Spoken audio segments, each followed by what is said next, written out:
What's up, guys? So I'm gonna do a little update video because I haven't since in a long time. I'm gonna do kind of the things that have changed, things that have not changed since my last video. I'm gonna cover how to trade Bitcoin. I'm gonna show you my Bitcoin trading account. It's not my entire portfolio. It's kind of just my trading portfolio I have on Robinhood.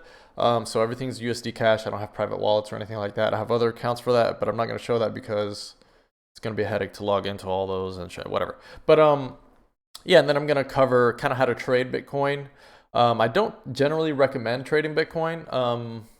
The Bitcoin strategy is pretty simple. Just buy, and just keep buying. And really don't worry about the price. Just buy Bitcoin. But if you do want to, like, let's say start off with zero point 0.5 Bitcoin, 0.25 Bitcoin, whatever, and you want to slowly kind of build that portfolio up just by trading it without having to put money in, this is a video for you. Also, if you just kind of want to know a general price prediction, this is a video for you as well. So let's get right into it.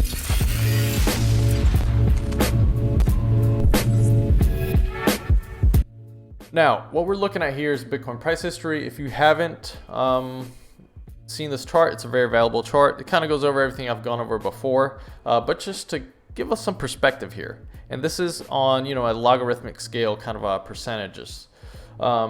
For each halving. As you can tell, each halving has their own little spike, their own little period of FOMO where everyone gets in on it and then it immediately sells off. What we're trying to do is we're trying to at least get 30% to the top here. And these are the past couple halvings that we are on the third to fourth halving here. And as you can see, we're around that $50,000 range. Now, I'm not saying these are written in code, right? They're written in stone that we're, if you follow this like price from the Epoch 2 on the first to second halving, you might see Bitcoin going $400,000 to $500,000. Hey, maybe that happens. So a lot of people say that will happen. I don't know. I set a price target based on what I need for my life at that given point. So I will probably sell Bitcoin 250. Between 150 or 250. That's kind of my period. I would set a target because, again, if you hold, all of a sudden it's gonna like drop like crazy, and then you're gonna be left wondering what to do, and then maybe you'll end up just losing in profits. So I would set a price in your head that you feel comfortable with, that you say, you know what, if I get this much money, I'm good, right? And that's kind of what I'm gonna do. Mine is around $200,000 with the Bitcoin I hold. Because I do hold multiple Bitcoin, and some of these Bitcoin I'm never going to sell no matter what. But I do have some Bitcoin that I'm willing to sell, to, whatever, start another business, further my money is somewhere else, right? Bitcoin isn't my only like source of income. So I'm going to try to, probably buy real estate or something like that. But in any case, this is a nice, beautiful chart to kind of show the perspective. So when you see these tiny moves here, you're like, oh my God, Bitcoin went from 40,000 to 30,000.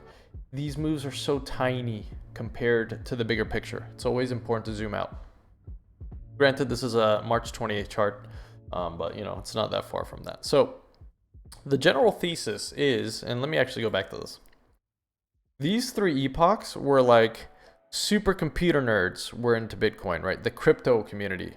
Now we have the computer nerds and crypto. Right, all the crypto nerds friends, which are other kinds of nerds, programmers, whatever, is Epoch 1, Epoch 2. Then it goes from the computer nerds friends to maybe Silicon Valley type of people, individual investors. So Epoch 1, Epoch 2, Epoch 3 are kind of the nerds, individual investors, retail, all buying Bitcoin. That's why the prices are so low. The interesting part about Epoch 3 is this is when it goes from crypto community to crypto community's friends to general like computing community to now it extends far enough into Silicon Valley and basically Fortune 500 companies. For example, Tesla, right? MicroStrategy, and a bunch of other companies. I'm going to show here just kind of why these companies would, and this is my general thesis, is that we're going to go from major companies adding Bitcoin to their treasuries, because why not? It's a big enough asset. And what you have to understand is a lot of these companies they cannot they don't want to buy Bitcoin at a $100 billion market cap, $500 billion market cap. They're waiting for it to hit $1 trillion market cap, which is Epoch 3. We're at around $1 trillion right now, because these companies trade in or buy or invest in very large amounts. So they like to throw in billions of dollars at once. They want to buy billions of dollars worth of Bitcoin. And if they do that in these previous epochs where the market cap was too low, they would control so much of the market. They don't want to do that. That would scare off a lot of investors. That would give them too much control. Generally speaking, they do not want to own like over 10%, 20% of an asset, because it would just create too much volatility, too many uncertainties. So now Bitcoin is big enough, let's say, for these big companies to get into it and not own the entire freaking market, right? And then Epoch 4, which is after 2024, my thesis is countries, maybe smaller countries, maybe countries that are suffering with an extreme currency devaluation, who knows, will start to put some money into Bitcoin. And that's when you see Bitcoin hitting $1 million, something like that, right? But right now we're focusing on this $200,000, $300,000 range as a price target. And this just kind of furthers, this gives some evidence to my thesis here that it's becoming true. 10-year compounded annual growth rates. Basically, you can expect in the last 10 years, Bitcoin has given you 196% per year returns. That's insane. Look at it compared to everything else. You think Tesla, how many millionaires were made at Tesla, right? Bitcoin made over twice as much as that, maybe 3 times as much, right? A little bit over 3 times as much. Just looking at this. This is why my portfolio is purely Bitcoin. Why trade anything else? This is the trade of the decade, and I missed it, right? Like, I got into Bitcoin in the last like 2.5 years. If I had gone into Bitcoin any earlier than that, right? I mean, 200% on your money, guaranteed, right? This is even if you sell the tops or the bottoms, just by holding 10 years. That's kind of what the returns you get. So all these people saying Bitcoin is so volatile, blah blah blah blah blah. They haven't zoomed out enough. They don't understand the market enough. They don't understand that if you're truly an investor, if you're not just buying Bitcoin one week and selling it the next week, yeah, you're probably going to lose money. And by the way, you're probably going to lose money no matter what you do, no matter what you trade with that kind of strategy. But with Bitcoin, over time, you will make money. It's very simple. That's why I recommend this chart right here is why I recommend just buying Bitcoin, forgetting about it, and then 10 years later, you're a millionaire or multimillionaire, whatever. Depending on how much money you put in. So, and here we have MicroStrategy buying Bitcoin constantly. They hold over 90, I think they hold actually over 100% of the treasuries in Bitcoin. Literally, like they have put all their money into Bitcoin and then some. Like they're leveraged. They're basically going into debt to buy more Bitcoin and paying off the debt to get the yield. Which is basically, I mean, it's paid off. They've made more money from just buying Bitcoin than they have their entire like history as, you know, selling products and stuff. And that's why MicroStrategy here. Let's look at the stock chart. Look what it's done to MicroStrategy's like stock as Bitcoin. It's basically, if you want to trade Bitcoin, you can almost just buy MicroStrategy stock, and that's a way to hold it in your Roth IRA or something if it doesn't allow you to buy Bitcoin, because a lot of these financial tools don't have it. You can almost just honestly buy MicroStrategy stock, because as you can tell here, it kind of follows the price of Bitcoin since their entire company is basically a Bitcoin company now. Because the sales of their financial or software products are dwarfed by their Bitcoin gains, right? So just something to think about if that's something you're wondering about. So, and this is another really, really interesting kind of tidbit to go over with my whole thesis about Bitcoin and companies going into it. Bitcoin's market cap is about to pass Google. And I think it has passed Google, but it went down. But anyways, just a little idea of Bitcoin's insane growth, right? So it took about 40 years for Microsoft to hit $1 trillion market cap. It took about 20 years for Apple, Amazon, and all these companies, and Google. 22 years, 23 years, 24 years, around there. I think Google was fastest, or maybe it was Amazon at 22 years. Either way, they're all around the 22 to 24 year range to hit $1 trillion market cap. It took only 12 years for Bitcoin to hit $1 trillion. Again, this is the trade of the decade. This is more people are made billionaires with Bitcoin than anyone else right now. Okay, it is just the trade. It is, if you just want to make money, this is what you do. Because I'll go actually into a huge reason or a huge change from my last video. So my last video, I described Bitcoin as a currency. I've now changed my mind. So Bitcoin is not a currency, or it is, you can use it like that, but it's more of a store of value. Why? Because why would you buy a hot dog or a Tesla or whatever else you can buy these days with Bitcoin? Why would you spend 1 Bitcoin buying a Tesla, let's say, when 2 months from now, it's going to be, it's going to go from 60,000 to 100,000, right? You just lost money, right? And basically what these companies are doing that accept Bitcoin for payment is they're taking your Bitcoin without having to pay fees or nothing, right? And they're just storing that. So I wouldn't suggest using, it's too deflationary an asset to spend it, if you know what I mean. So it's more like gold than it is a paper dollar. There are other altcoins and currencies I'm not going to go over at the moment that are better served as currencies, but Bitcoin, what it is a store of value. Think of it as a block of gold. When everything around you is crashing, when the dollar's crashing, when everything's crashing, Bitcoin will hold and increase in value over time, like this chart represents. And it is designed and programmed to simulate gold because there's only 21 million Bitcoin ever. And as we get closer to that 21 million Bitcoin mark, I think we're around 18 million Bitcoin that have been mined. The amount of Bitcoin mined goes down, right? So it becomes harder to mine. And this simulates gold. It's like gold, right? Like there's only a certain amount of gold on Earth, and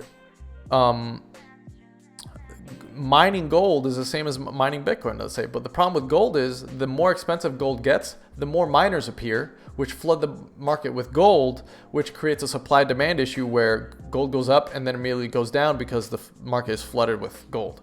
Bitcoin does not have that problem. That's what makes it a much more competitive asset than gold. That's why I think it will go over the gold market cap in the next cycle when it becomes harder to mine than gold itself.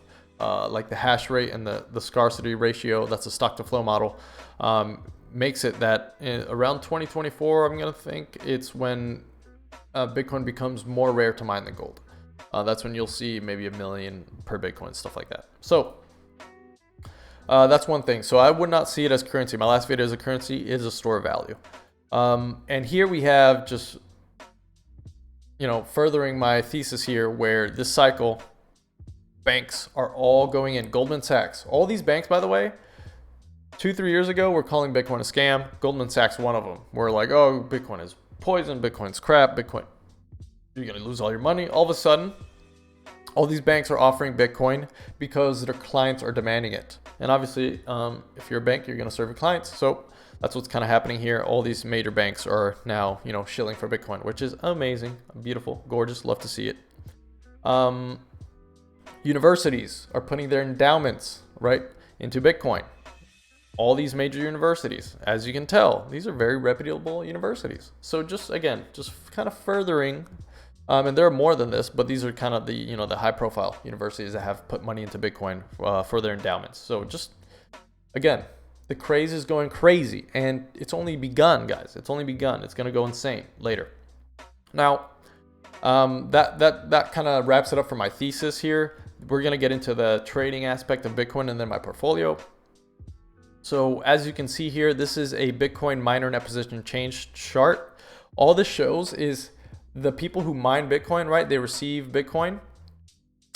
They're selling it with these red bars, meaning the price of Bitcoin goes up, right? They receive a couple Bitcoin for keeping the blockchain going, and then they sell it, to make a profit, right? That's kind of how it works. And these moments you see here, the green means they're no longer selling the Bitcoin they're mining. They're holding it because they're anticipating the price is going to go up. Right. So as you can tell, we've hit the 60K mark. And obviously also, if they don't sell it, the supply of Bitcoin drops, right? Because there's less Bitcoin out being exchanged, of course, supply demand 101. Supply drops, demand goes up, price goes up. So as you can see here, we're seeing 3 major bars of Bitcoin being held and not sold by these miners. So I'm gonna anticipate that Bitcoin price is gonna go up maybe 70K or something like that in the next week or so, 2 weeks. I'm not sure. No one can predict the future. But we're gonna get into trading Bitcoin and maybe how to not predict the future, but maybe just, I don't know, how to think about the future, right? How to maybe guide yourself in these trying times. Now, I don't do much insane like indicators or anything. When I look at trading Bitcoin and charts, I'm looking at price action, and I generally just do this. Here, I'll show you. And this kind of explains my trading style. So right here, and you can see this is like almost crudely drawn because I'm not worrying too much about the exact price target. It's a 4-hour chart here. But what I kind of do is, let's just pretend these lines don't exist. I'll take this and I'll kind of look at this immediate price drop, and I'll wait for 2 highs to be created. And you can tell here, this is a lower high. Right, so I'll just kind of match these 2 up like this, boom. And that's literally all I do, and I extend the line outward. And then I'll take this line, I'll clone it, because a lot of these price channels are pretty symmetrical once you know, the price is acting in a predictable way. And you can tell now I have a price channel. And it's insane how it will follow this price channel, and this is called a bull flag. The reason it's called a bull flag is because it kind of represents a flag here, and then you have, it's kind of like this, and then it breaks out at the bottom of the bull flag there. And that's kind of what happened here. So all I do is I kind of create these price channels, and the second it breaks this upward price channel, I know Bitcoin's gonna go crazy. So I usually do this. I'll buy at the bottom of these when it bounces. I didn't buy here. I usually buy when it actually touches these lines, because that kind of gives me the best return. And over here, you can tell if I actually get into kind of a more detailed outlook here with Bitcoin. Oh, what's going on here? I usually wait for this to go up past the price channel, and then I wait for it to kind of bounce off this top line. And if it bounces like that, that's when I buy that, because I know it's just going to keep going. It's basically rejected this as the ceiling, and it's now the new floor to Bitcoin. Granted, this is not set in stone. You can lose a lot of money doing this, right? So this is why I have a trading account set up. So that's only my trading account. The rest of my money, most of my money is not tradable. It goes straight from my paycheck to Bitcoin. I never see it. I don't worry about it. It goes there, and I don't sell, period. I only buy Bitcoin on those accounts. My trading account, which I'll show you here. And as you can see, I've used, let me go back here. I've used this strategy multiple times. For every time there's like a new peak and I see a lower high, I create this price channel line. And you can tell this is a false breakout. This is kind of why I was saying you wait till it bounces off this and then goes up. If you had bought here, you would have lost money, right? So that's why you have to wait for it to go past the line. And then here, you see this bar here? It's like it goes past and then it goes down and then it goes back up, and boom. That's your you know, your little bull trend you can follow, and then usually it just goes up until the next high happens. Major sell-off. All the miners, whoever's holding Bitcoin is like, man, I made too much money. I'm gonna sell. I'm gonna, you know, and then boom, boom, boom, boom. Other people collect, and then it goes past the price channel, and then again we have another price channel, and that's kind of how I trade Bitcoin. And I usually buy around these times, right here. I usually buy on this, like, kind of, if it's been a couple days and it's been bouncing up and down, I'm like, okay, this is a pretty decent price channel. I'll start buying around this area. So like I bought here, and I bought when it went a little bit under 50,000, I had to buy. And I do have a general kind of trend line set up here, upward trend line. I don't follow this too much, but essentially when it bounces off both of these channels and a trend line, that's a buy for me. So I bought a lot of Bitcoin. I almost went broke. I couldn't pay my freaking mortgage because I threw all my money into Bitcoin when it went under 50K. I'm glad it did. It paid off bigly. But the final thing here, portfolio reveal for my trading account. Boom. Oh, won't load. Oh, there it is. Okay. So this is kind of my trading account here. Made 27,000 the last 3 months just because I held Bitcoin. Really nothing fancy. Also, I have Ethereum in this account as well. I have about 6 Ethereum and 0.89 Bitcoin. I used to trade. I started with 0.5 Bitcoin, I think, and I got up to 0.89 using the trading tactics I was showing kind of earlier. And there's not really much to talk about with this portfolio. It kind of just follows the price of Bitcoin, and it goes up a little bit in parts where I traded and was able to make a little tiny profit. But honestly, I don't suggest trading. I lost a lot of Bitcoin too in the process of getting this because Bitcoin will just kind of rip in your face and also go down in your face. Ethereum has kind of low-key been carrying this profile because of this portfolio. I got somewhat late into this, like trading Ethereum and Bitcoin. I really was against it most of the time, but you know, whatever. I honestly don't suggest it. Most of my money still goes to my other accounts just because it's incredibly hard to trade crypto. I don't have all day to spend in front of a screen. I do have a full-time job, so I try not to, you know, it's hard to make money in trading crypto when you're not staring at the screen all day waiting for the price action to happen, right? I miss half the moves because I'm in a meeting or whatever. But yeah, that essentially covers it. I hope you guys get a lot out of this. Hope you guys are buying a little bit of Bitcoin, even if it's not your entire freaking net worth like I am, right? If you want to put in 10-20% into your money, budget it out, kind of money you don't need, and just 10 years later you look at it and oh my god, it's $1 million. Wow, it's way better than my 401k, my Roth IRA. Oh, okay. You know, that's kind of how I'm doing it. I don't even contribute to my 401k anymore above the matching they do, and I'm almost thinking about just not contributing at all to my 401k and just going into Bitcoin because I've done the math. I can make more money doing that. And I don't know if you guys have been following, but the price of dollar is going down. So my 401k is losing value just because. Even if it's a non-taxed account, I still lose dollar value because the dollar is a fiat currency, right? It's not deflationary, it's inflationary. It always goes up in inflation. The purchasing power of my 401k and my Roth IRA are constantly going down where Bitcoin's going up. So I'm almost thinking about just converting everything, Roth, everything into Bitcoin because I'm doing the math and I'm really not getting the returns I think I'm getting 40, 50 years from now. But that'll be a topic for another video. Thank you. You know, follow for more, whatever. See you guys. Love you. Stay safe out there and invest smartly.